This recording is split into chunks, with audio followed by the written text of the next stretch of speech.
A 10-year-old boy just killed a man. But that wasn't his mistake. His mistake was what came next. The glass bottle shattered against skull. Blood pooled between cobblestones on 134th Street.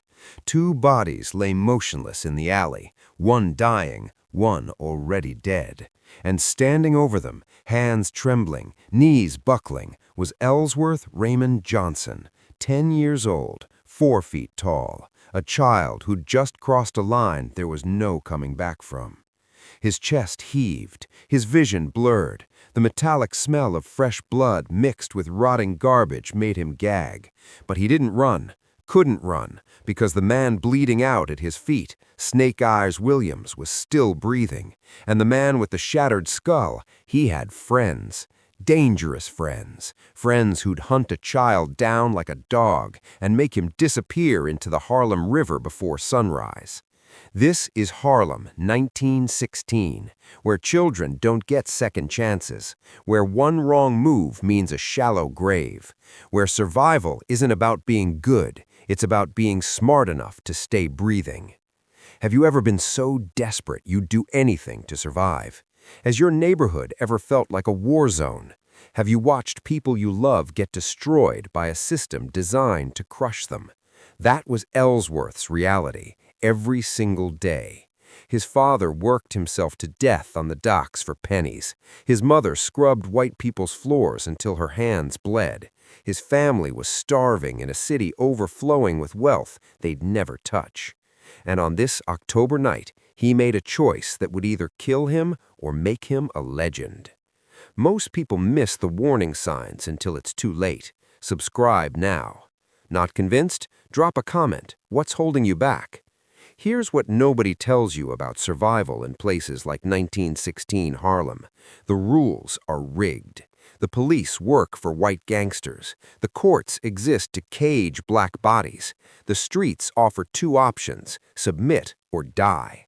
And if you're a 10-year-old black child in the middle of it all, you're invisible until you become inconvenient. Then you're a problem that needs erasing. But Ellsworth Raymond Johnson, the boy who'd soon be known as Bumpy, he learned something that night that most people never understand. Sometimes the only way to survive hell is to become something hell fears.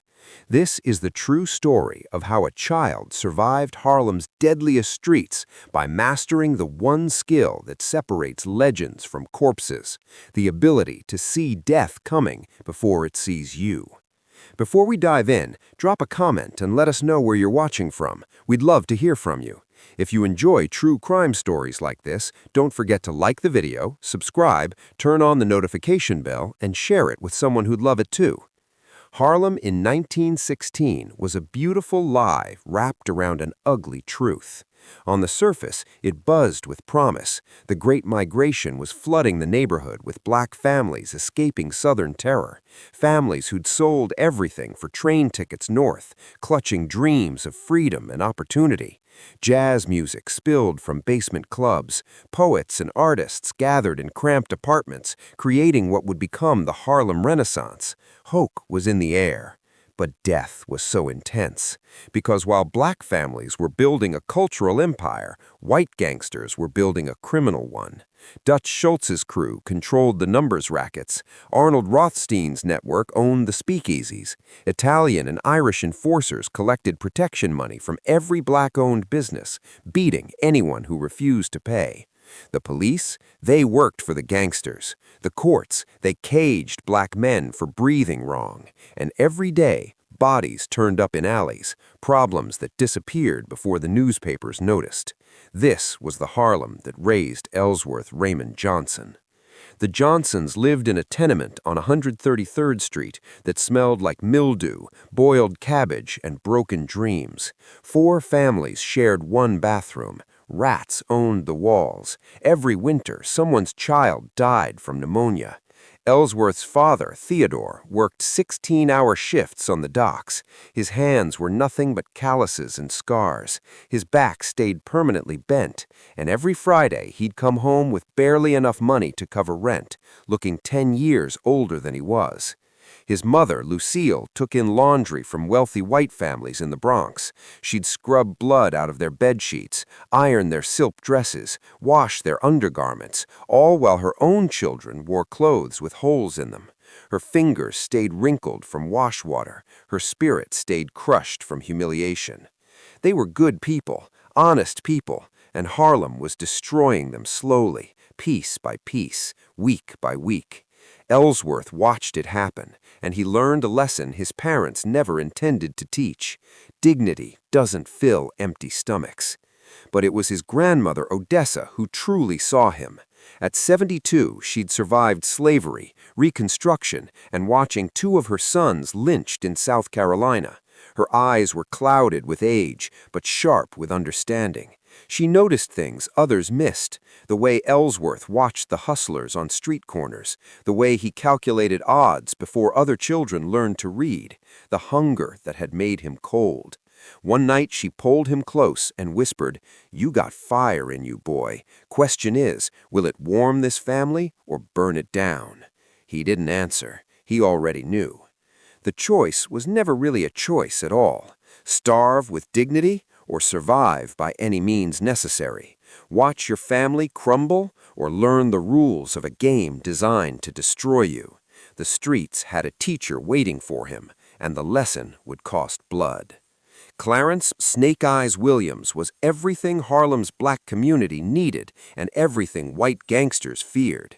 At 35, he moved through the neighborhood like royalty. Three-piece suits tailored to perfection, processed hair gleaming, gold tooth flashing when he smiled, which was almost never. He'd survived 2 assassination attempts and allegedly killed 3 men before turning 20. But what made Snake Eyes dangerous wasn't his violence, it was his intelligence. He understood something the white gangsters didn't. Harlem wasn't just territory to exploit, it was home, and he was building something they couldn't see coming, a network of black operators who'd eventually take back what was theirs. Ellsworth first saw him outside Vincenzo's barber shop on 135th and Lenox, conducting business with the precision of a general commanding troops. That's when everything changed. October 1916, a Tuesday that started ordinary and ended in blood. Ellsworth was running an errand for his mother, delivering clean laundry to a white woman on the edge of Harlem. The bundle was heavy. His stomach was empty. He took a shortcut through an alley off 134th. That's when he heard the wet thud of fists meeting flesh. 2 Italian enforcers, massive men with Brooklyn accents and brass knuckles, had Snake Eyes pinned against a brick wall. They were working him methodically, ribs, stomach, face. Each punch sounded like breaking wood. "Mr. Genovese wants 60% now. That's the new tax for doing business in his territory." Snake Eyes spat blood onto the cobblestones. This isn't his territory. This is Harlem. The beating intensified. Boots joined fists. Snake Eyes dropped to his knees. And 10-year-old Ellsworth made a decision that would haunt him forever. He grabbed a glass bottle from the garbage heap. His hands shook. His heart hammered. Every instinct screamed to run. But he didn't run. He swung. The bottle exploded against the enforcer's skull. Glass shards flew. The man collapsed instantly, dead before he hit the ground. His partner froze, just for a second, just long enough. Snake Eyes pulled a straight razor from his boot and opened the man's throat in one fluid motion. Silence, except for wet gurgling sounds as the second enforcer drowned in his own blood. Snake Eyes stared at Ellsworth with something between shock and respect. "How old are you, boy?" "10, sir." "You just saved my life. You know what that means on these streets?" Ellsworth shook his head, still gripping the broken bottle. "Means you're in the game now, whether you want to or not." The bodies weren't even cold yet, and Ellsworth's childhood was already over. From that day forward, Ellsworth became Snake Eyes' shadow. His parents barely noticed his absences, too exhausted from their own survival. But Ellsworth, he was learning lessons no school could teach. Snake Eyes taught him the architecture of Harlem's criminal economy, the numbers racket, an illegal lottery where desperate people bet pennies on 3-digit combinations, generated thousands weekly. Almost all of it flowed into white gangsters' pockets. Everyone's got an angle, Snake Eyes would say during their walks. The preacher, skimming donations. That honest shopkeeper, fencing stolen goods. The cop on the corner, taking 6 different payoffs. Everybody's dirty. Question is, how dirty, and are they smart about it? Ellsworth absorbed everything. Within weeks, Ellsworth was running numbers himself, collecting bets across 6 blocks. He was perfect for it. A child moving through Harlem attracted no attention from police or rivals.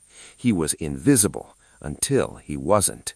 Do you know who's watching you right now? Subscribe, stay aware, stay safe. Scared to commit? Comment below why you're holding back. Winter 1916 brought more than cold. It brought war.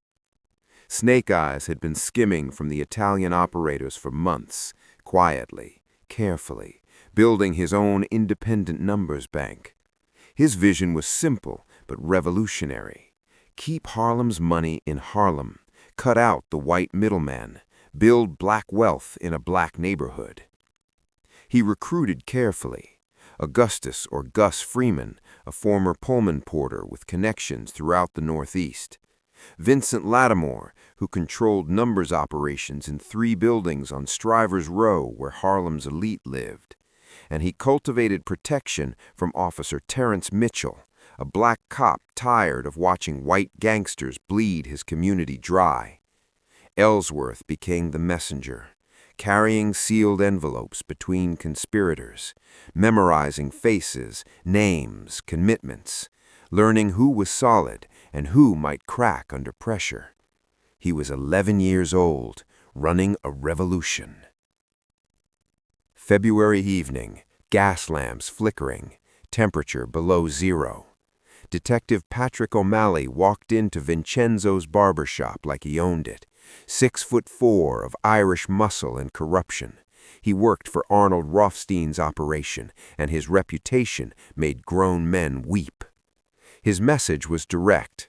Snake Eyes had 48 hours to return every skimmed penny, plus interest, or everyone in his organization would die. Not arrested, not beaten, dead. Snake Eyes received the ultimatum with calm that didn't reach his eyes. Ellsworth saw it immediately, the resignation mixed with calculation, the understanding that some battles can't be won, only survived. "They'll kill you anyway," Ellsworth said quietly, "even if you pay. You're smarter than most men twice your age." That same night, Grandmother Odessa pulled Ellsworth aside in their freezing tenement. His parents were asleep. The walls were thin. She spoke in whispers that carried the weight of generations. "You think I don't know what you're doing, running with Snake Eyes, playing grown men's games?" Ellsworth started to lie. She raised a hand to stop him. "I ain't stopping you. You got something in your blood, same thing your grandfather had. He ran an underground railroad station in South Carolina until they hanged him. Took 3 days to die." She leaned closer, her clouded eyes burning with clarity. "But he made the same mistake Snake Eyes is making. He thought courage and righteousness was enough. It ain't. These streets only respect one thing, outlasting your enemies. Snake Eyes is fighting today's battle. You need to win tomorrow's war." 3 weeks later, Odessa's heart gave out. No warning, no goodbye, just gone. At her funeral, Ellsworth stood dry-eyed while her mother collapsed in grief. He wasn't cold, he was calculating. Her words echoed louder than the preacher's sermon. Outlast your enemies, win tomorrow's war. She'd given him the blueprint for survival, the patience to wait, the vision to see beyond immediate battles, the understanding that true power wasn't taken in dramatic gestures, it was accumulated in silence, piece by careful piece. She didn't see it coming. Don't let that be you. Subscribe. Still on the fence? Tell us why in the comments below. The 48 hours moved like a death march. Snake Eyes couldn't win through violence. Rothstein's operation had unlimited soldiers and police protection, but he could negotiate from strength if he moved fast enough. He reached out to Stephanie St. Clair, the Martinique barnwoman who ran the most successful independent black numbers operation in Harlem. Brilliant, ruthless, untouchable. The meeting happened in the back room of the Radium Club. Madame St. Clair listened, evaluated, decided. She wouldn't merge operations, but she'd provide strategic support, insurance that made killing Snake Eyes more trouble than it was worth. It was enough, barely. When Detective O'Malley came to collect, Snake Eyes handed over half the money and a threat: documentation of police corruption that would go to Negro newspapers if anything happened to him or his people. O'Malley took the envelope, his face purple with rage. This isn't over. It never is. But everyone knew the truth. Snake Eyes had survived today. Tomorrow was a different question. And in the world of organized crime, delayed execution is still execution, just a matter of timing. She told him something that night that would make him a king, but first he'd have to watch. July 1917. The air was thick with heat and revenge. Detective O'Malley had waited 5 months. 5 months of watching Snake Eyes operate with impunity. 5 months of humiliation. 5 months of knowing a black man had outmaneuvered him. Patience wasn't O'Malley's strength, but rage he understood perfectly. The setup was textbook corruption. O'Malley and 2 officers raided Snake Eyes' apartment at 3 a.m. They discovered 2 pounds of heroin hidden in a hollowed-out Bible, heroin O'Malley himself had planted an hour earlier. The arrest was theatrical, maximum publicity, reporters invited, photographers positioned, Snake Eyes dragged out in handcuffs while flashbulbs popped, and white newspapers wrote headlines about cleaning up the Negro criminal element. The case went straight to Judge Harold Whitmore, a man whose hatred for black defendants was legendary. Snake Eyes was facing 20 years minimum. Ellsworth watched it all happen and understood immediately this was always how it would end. The courtroom was packed, not for supporters, they weren't allowed in, packed with white spectators who'd come for entertainment, a black man's destruction as afternoon theater. The trial lasted 3 hours, 3 hours to destroy a life. The prosecution presented their evidence, the planted heroin, testimony from paid informants, lies delivered under oath by officers who'd rehearsed their stories. The defense attorney, overworked and underpaid, barely put up a fight. What was the point? The verdict was decided before the trial began.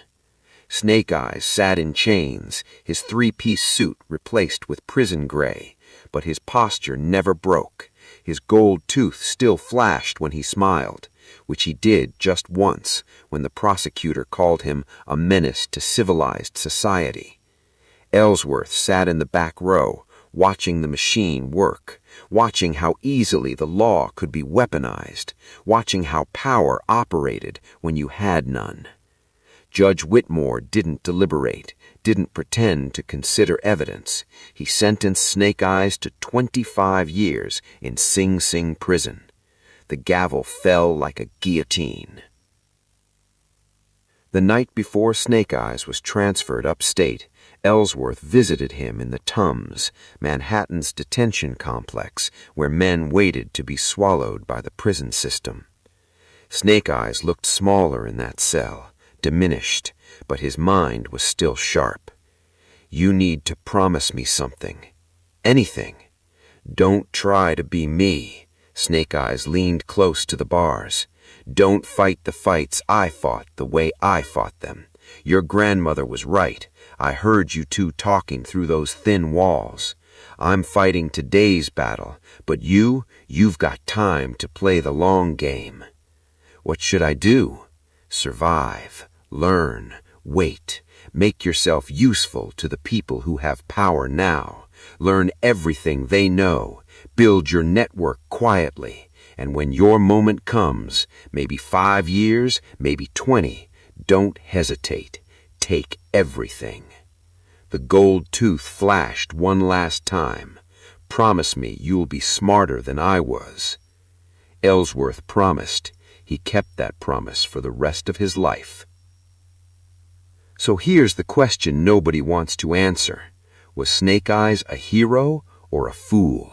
He fought for his community, challenged an unjust system, tried to keep black wealth in black hands, stood up when standing up meant certain destruction. But he lost. He died in prison 11 years later, killed in a yard fight everyone knew was ordered from outside. Does righteous failure make you a hero? Or does survival require something colder, more patient, more calculating? You decide. Drop your answer in the comments. Hero or fool? That July day in 1917, as they led Snake Eyes away in chains, 11-year-old Ellsworth Raymond Johnson made a vow. He would survive, he would learn, he would wait, and he would take everything. In the months that followed, Ellsworth disappeared from the streets, not physically, but strategically. He returned to school, became unremarkable, helped his mother with laundry, played the role of just another kid in Harlem struggling to get by.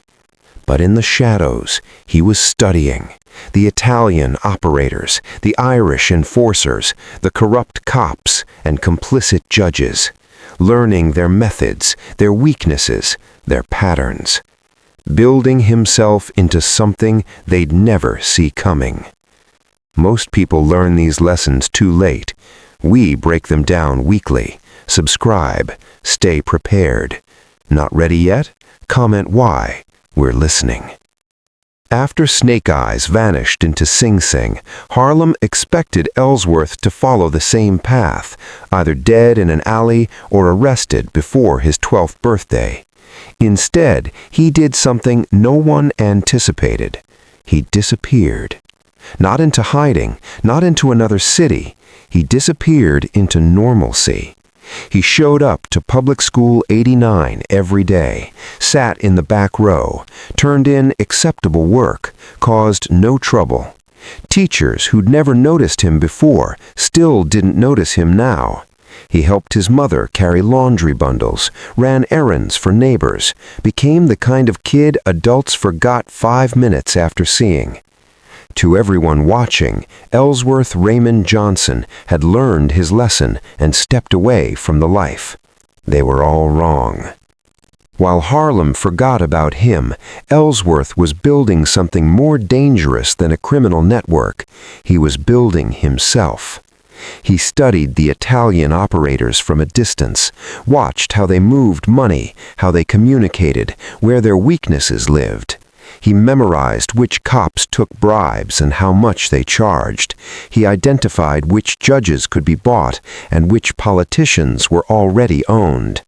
He cultivated relationships others ignored, the young hustlers nobody took seriously yet, the legitimate businessmen with illegitimate side interests, the community leaders who needed certain problems solved quietly. He learned to read more than words. He learned to read situations, calculate odds, identify opportunities invisible to everyone else. And he developed the rarest skill in Harlem's criminal underworld, patience. Not the patience of someone afraid to act, the patience of someone waiting for the exact right moment to strike. His grandmother had taught him that. Outlast your enemies, win tomorrow's war. By the time Ellsworth turned 12, something fundamental had shifted. The skinny, desperate kid who'd smashed a bottle over an enforcer's head was gone. In his place stood something more refined, more dangerous, more deliberate. He carried himself differently now, moved through Harlem with quiet confidence that made people step aside without knowing why. His eyes missed nothing, tracking patterns, noting changes, cataloging information others didn't realize mattered. People who'd known him before couldn't quite place what had changed. They looked the same, sounded the same, but there was something in the way he watched the world, like he was seeing 10 moves ahead while everyone else was still figuring out the current one. Odessa's prophecy was manifesting. The fire inside him wasn't burning wild anymore. It was focused, controlled, aimed. Most of Harlem had forgotten about the kid who'd once run numbers for Snake Eyes Williams, but not everyone. Madame Stephanie St. Clair noticed. She watched Ellsworth move through the neighborhood with interest that bordered on respect. She recognized what he was doing because she'd done it herself, positioning for a future others couldn't see yet. The old hustlers noticed too, the ones who survived by being smarter, not tougher. They saw a 12-year-old playing a game meant for adults and playing it better than most adults did. The moment was coming, not today, not tomorrow, but coming. Ellsworth could feel it in Harlem's rhythms, the way power shifted, the way alliances fractured, the old order showed cracks it couldn't repair. The Italian and Irish gangsters who'd controlled Harlem for decades were getting comfortable, complacent. They'd stopped watching their backs because nobody had challenged them successfully in years. They'd forgotten what Snake Eyes tried to teach them. Harlem wasn't just territory, it was home, and eventually the people who lived there would take it back. Ellsworth Raymond Johnson, soon to be known as Bumpy Johnson, was preparing to be the one who did exactly that. The question wasn't if anymore, it was when.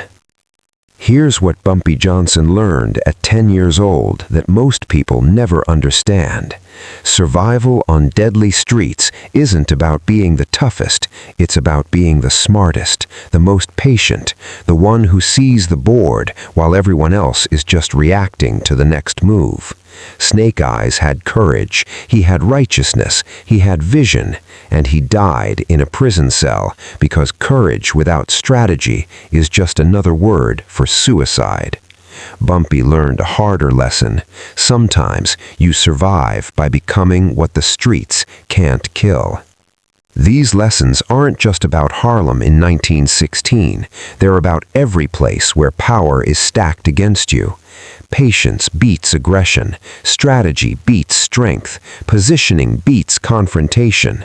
Whether you're facing a corrupt system, a rigged game, or enemies with more resources, the principles remain. Study your opposition. Build your network quietly. Wait for the exact right moment, then strike without hesitation. Bumpy spent decades applying these lessons. He became one of the most powerful figures in Harlem's history, not because he was the most violent, but because he was the most strategic. The 10-year-old who smashed a bottle was gone. What replaced him was far more dangerous. This is just the beginning of Bumpy Johnson's story. What happened next, the alliances he built, the wars he won, the empire he created, that's a story for another time. But the foundation, that was laid by a 10-year-old who learned to survive when survival seemed impossible.